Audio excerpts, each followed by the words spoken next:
Our headline story: oil mining licenses in Nigeria. The controversies around Nigeria's award of oil licenses continues with the latest move from the presidency.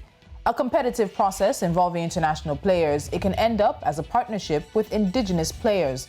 But a recent rescinding of a revocation of license has put a spotlight on the oil and gas industry once again. The details in today's show. I'm Tolu Adelaru Balogun. Welcome. This is Business Edge.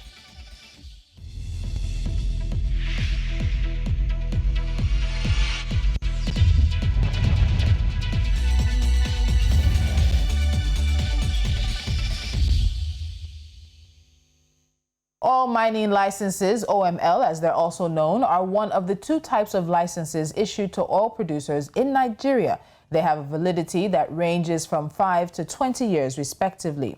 Now, the decision of the Nigerian presidency to rescind a revocation has brought attention back to this process.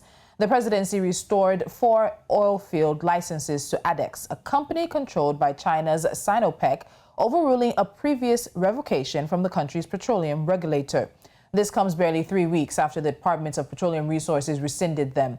In a statement, the presidency said the fields would return to the original production sharing contracts between State Oil Company and NPC and Addax. Of the assets in question, OML 123, OML 124, OML 126, and OML 137, 3 have producing fields, according to the company's website. Now joining me is Benjamin Agadagba. He is the Director of Integrity and Sustainability at Spring Rock Energy. Spring Rock Energy is a privately held energy company with main focus in oil and gas and power sectors of the energy domain. Benjamin, welcome to Business Edge. Thank you so much for joining me. Thank you very much for having me. All right, let's start with how the license was first revoked in the first place before we get to basically a turnaround of that. Now, revoking licenses for producing fields is quite an unusual move, and it's made more so by the fact that the Department of Petroleum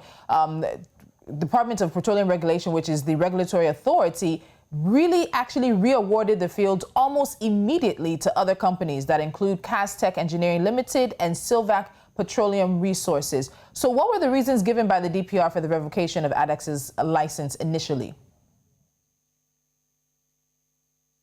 Well, when it comes to this story, a lot of it has not been made known to the public.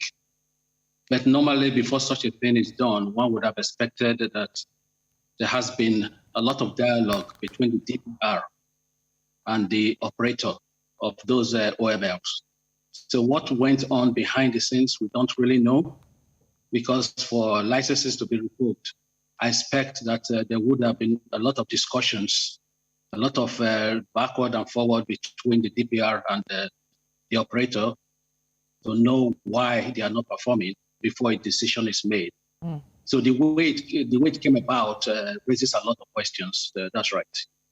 Okay, so let's say we don't have the full details in this case, but in general terms, what does it take for the regulator, DPR in this instance, to actually decide that they need to revoke a license that was given out, in general terms? In general terms, the DPR expects the owners of assets to develop them as quickly as possible within the term of the life of that particular license. So if it is evident that there's no performance, then there will be a need to revoke that license, because what Nigeria wants is assets to be developed to increase our production capacity. So when owners of assets do not develop it, is holding back countries, there will be a need to revoke such licenses and find other owners or operators. Okay, and this leads me into my third question now. So it was a director in the DPR, Sarki Awula, that said at the time that the license was revoked because Addax was not developing the assets sufficiently, which lends credence to what you just said now. So let's talk about this. What would be sufficient? So these licenses are given out for a period of 5 to 20 years, and you said again that the development is meant to be within that time period. But what are we talking about when we say that a company is not developing a license sufficiently? Is it in terms of infrastructure? Is it in terms of outputs? What's the expectation from Nigeria, from the DPR, from the NNPC in regards to someone sufficiently putting in efforts and sufficiently operating an OML license in the country? Yeah, thank you. That's a good question. Normally, the DPR and Nigeria as a whole expect that those who have the licenses will move fast to present their field development plans to the DPR so that it can be approved, and then they'll go ahead and develop that particular asset. Oil mining lease means hydrocarbons have been found there. So they would go ahead to make their field development plan, how they intend to develop and monetize the asset to produce oil and gas as is expected. So if it is saying that they are delaying or they are not keeping to their word in the plans they made to develop that asset, then there will be a rethink. But normally there are a lot of discussions that would go on between the DPR and the operators before such a decision to revoke a license is made. I'm interested in that space of time. Let's talk about that space between those conversations where the regulatory authority notices that this company is not doing what they expect to the revocation, which we have agreed is really a very, I guess, at the end of the line kind of decision. In between, what kind of opportunities are given? Could these issues be monetary? Is there space given for companies to raise money to be able to meet up with these obligations? Does this amount to a breach of contract if it's not done in that amount of time? What sort of stopgap measures are there that are taken before a revocation happens, if any? Yeah, usually I would expect that the period of the permit of the license itself, that the operator will do their best to raise necessary funding and to begin to develop the asset to show that they are active, that they are doing something. And like I said earlier, there would be various discussions between the DPR and those operators, how far they are going, what are their plans, what are their challenges, before a decision is made to pull the rug from under their feet. But in this particular case, I understand that the license itself is due to expire very soon. So, well, one wonders why they didn't wait till then. But having said that, whoever made the decisions probably would have gone through all that and decided that this is a good time to try and do something. That's my opinion. All right, let's talk about the presidency now. So President Muhammadu Buhari's office released a statement in rescinding the revocation. It said that the move was to ensure commitment to the rule of law, fairness, and enabling a stable business and climate for the investment. Now, the statement also said that they expect that this decision of rescinding the revocation would help boost Nigeria's long-term oil production. So what do you think about the involvement of the presidency in this regard? There is a regulator for this industry. The DPR is the one involved in this particular case. But also, as you said, this license was expiring soon. Having the presidency step in to sort of change the decision of the regulator in this instance and saying it's for a stable business climate, it's for transparency, it's to ensure fairness. What do you make of all of this, and why do you think the presidency is involved? Well, first of all, I will want to highlight that the DPR, NNPC, the Ministry of Petroleum, they are part of the same group. So one would have expected that there will be internal protocols and discussions before a decision is made. Yes. In this particular case, it seems that did not happen. And the president has the prerogative to make a final decision or reverse what was done. It is not unusual for the decision of a subordinate to be altered by the superior supervising officer. So the president, probably having considered the interest of the country and the interest of all involved, all partners, made a decision to reverse that revocal of the license. So I just hope that in future there will be no such confusion, because it does send wrong signals to participants in the industry.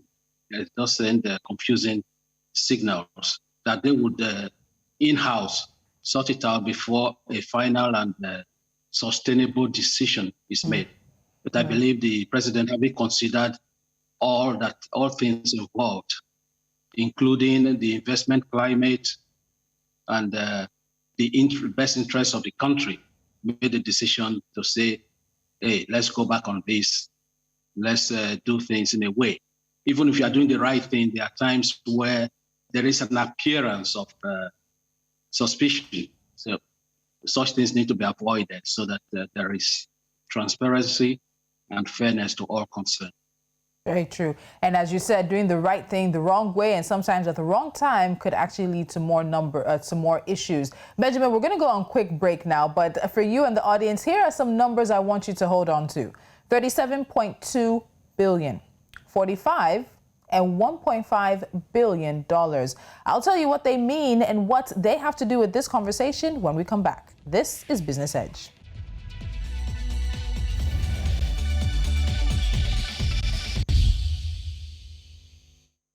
Still with me is the Director of Integrity and Sustainability at Spring Rock Energy, Benjamin Agadagba. Benjamin, so before we expand this conversation to look at how Nigeria has been managing its OML relationships, let me ask you this. The presidency, in that same statement, also announced that they've directed the NNPC to find a way of settling all agreements.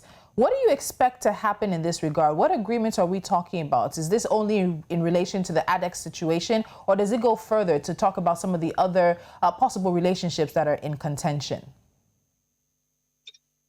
Well, I would take that statement to be applicable to everything that DPR is doing concerning licenses. Because at the end of the day, I believe there is a need for people to be comfortable with how decisions are made and to see a fairness to all concerned in the industry. So whatever agreements that are entered into between the NNPC and their partners to be handled in a way that will give confidence to those who invest in our oil and gas industry. Because at the end of the day, that's what we want. We want to encourage investments, local and foreign investments in the oil and gas industry. And we have to do things to ensure that there is trust, that there is confidence for people to come and invest in our economy. So whatever needs to be done to tidy up agreements and to avoid any sort of litigation, that is very important. All right, so let's get to two of those numbers that I mentioned before the break. So there are about 37.2 billion barrels of proven oil reserves in Nigeria, making the country the largest oil producer on the continent and the 11th largest in the world. Of course, this can fluctuate. We know that. This means that at current rates, it's estimated it'll take about 45 years before Nigeria's supply runs out if no new oil is found. Nigeria has brought in both local and foreign players to develop its oil fields. There are numerous joint venture agreements between Nigeria through the NNPC and its partners. But there are issues in these relationships, and it's been argued that it is not working well. Partners are said to get away with breach of contracts. Government itself doesn't apply the full force of the law in some situations. When we look at the JVs, and they've been under particular spotlights with the new petroleum industry bill, as well as throughout Nigeria's oil and gas history, what needs to be done to have the JVs, the joint ventures, work as they should? Well, it's a good question. I think maybe I go back to what I said before. In any partnership, trust is very important. The confidence that your partners have to do business with you will make a success or a failure. So the partnerships that NNPC has with investors, with other parties, they need to respect them, and they need to behave in a way that will encourage those investors, one, to remain, and secondly, to continue to invest in the economy, because we need to continue to grow. We have a certain level of production now, but even producing fields, there's a gradual reduction in the capacity to produce, which means we need to continue to grow that sector. We need to continue to see how we can ramp up productions in fields that are dwindling, and at the same time look for ways to find new oil and gas, because it is needed, the country needs it, and we need to push in that direction. So everything needs to be done to encourage the investors. But at the same time, having said that, of course, if you're coming to do business in any country, that country will set the rules. Yes. And they expect you to abide by those rules. Nobody will see anything wrong in that. If the rules are set and you apply them anywhere in the world, nobody will argue with you. So if both parties respect their part of the agreement, then there should be no friction. Okay. And of course, continue to encourage those investors to keep on investing. Thank you. So Benjamin, let's get to something that I know is a part of what Spring Rock Energy is involved in, and this is your sector. We'll talk about the petroleum industry bill hopefully before we wrap up. But the company is a local, it's an indigenous player in this field, and Nigeria does have a content I guess I would say content policy or content law as it does concerning indigenous players in this field. So do you think that that content policy that Nigeria has in its oil and gas sector, has it been a positive for indigenous players like yourself? Has it brought about positives in the industry? What impact has it had for some of the indigenous E&P companies that operate in this space, such as Spring Rock Energy? Yeah, I'm sorry, there was an interruption. Please repeat the question. So I'm talking about Nigeria's content policy in regards to oil and gas and how it has helped indigenous players such as yourself in the E&P industry in terms of oil and gas. So has that content policy been successful? Has it brought about positives and positive developments for players such as yourself? Yes, I believe the Nigeria content law has been very useful. It has produced results encouraging indigenous investment in the sector. And many Nigerians rose up to the challenge. They invested, and there have been a lot of achievements, especially in the area of construction and fabrication. A lot of things that were done overseas before are being done in the country, and the money is being retained in the country. So it has done good for the industry in capacity building. And also encouraging companies to develop competency among Nigerians. So for us as a company, it gives opportunity for us as indigenous companies to participate. You're given priority as an indigenous company. So it has been good for the economy, it has been good for Nigerians, though there are challenges there that would need to be addressed, especially in the area of funding and capacity building. So it has done good for Nigeria. Okay, so let's explore the issue of the challenges. What more would you expect when it comes to content, the local content? And when we say content now, it's just not about what you're reading, but about those who are involved in the industry. What more would you expect in terms of funding and capacity building? First of all, I can identify two challenges. The first one is funding. You know, when the law came into being and NCDMB is driving that, many Nigerians invested. Okay, I think we've lost Benjamin's audio there. He was getting into the parts of what the challenges are for Nigeria's content law as regards the oil and gas industry. But he had said earlier, of course, that there have been positives for companies like Spring Rock Energy, which is an indigenous player in the oil and gas sector, but also had highlighted that there are some challenges, which include, of course, funding and capacity. One last point I would have loved to touch base with Benjamin on is regarding the petroleum industry bill, or the PIB now, which has gone through many iterations across its length and breadth and its history. It is currently the longest bill that has been in consideration on the floor of the National Assembly when it landed there in 1999. That is when Nigeria regained democracy. And there are different versions. Unfortunately, there are also a few issues. If we have Benjamin back, I'd like to wrap up with him.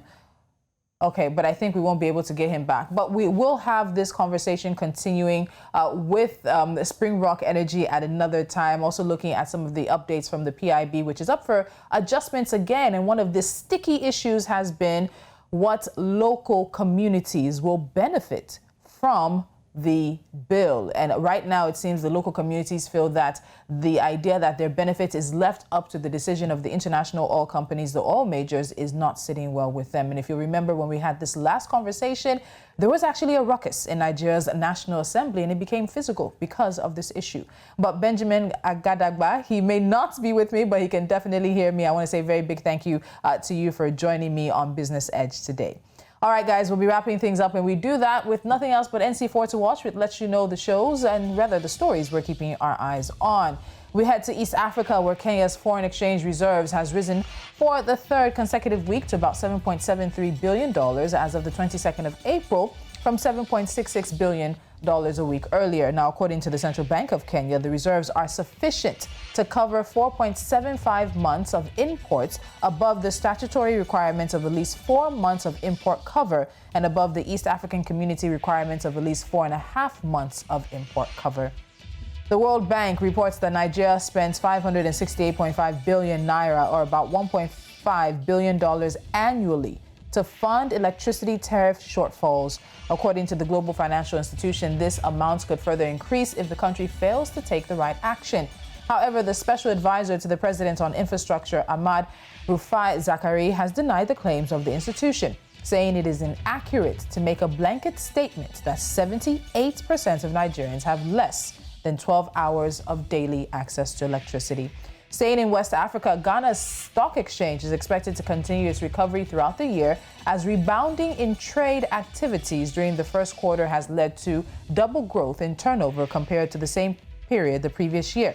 And that was, of course, 2020, when the pandemic annihilated the market. And this is what data from Data Bank Brokerage Limited is pointing to. And finally, we end in the south of the continent, where South Africa's state-owned domestic airline Mango has announced that it cannot pay staff salaries, raising questions about how much longer it can stay in the air. The airline's financial issues have been intensified by delayed funding from the government. The Department of Public Enterprises is meeting with Mango's board this week about repositioning the airline. The delay in funding means that the airline will need to stop operating from the 1st of May and enter into business rescue. Does that sound familiar? I think it does when it comes to South African entities. That's it on this edition of Business Edge. Follow us on social media. We are at News Central TV. You can head to our website. You can also go to our YouTube channel, or you can download our mobile app, and make sure you keep us with you wherever you go. We put Africa first. Till next time, I'm Tolu Balogun. Do have a pleasant day.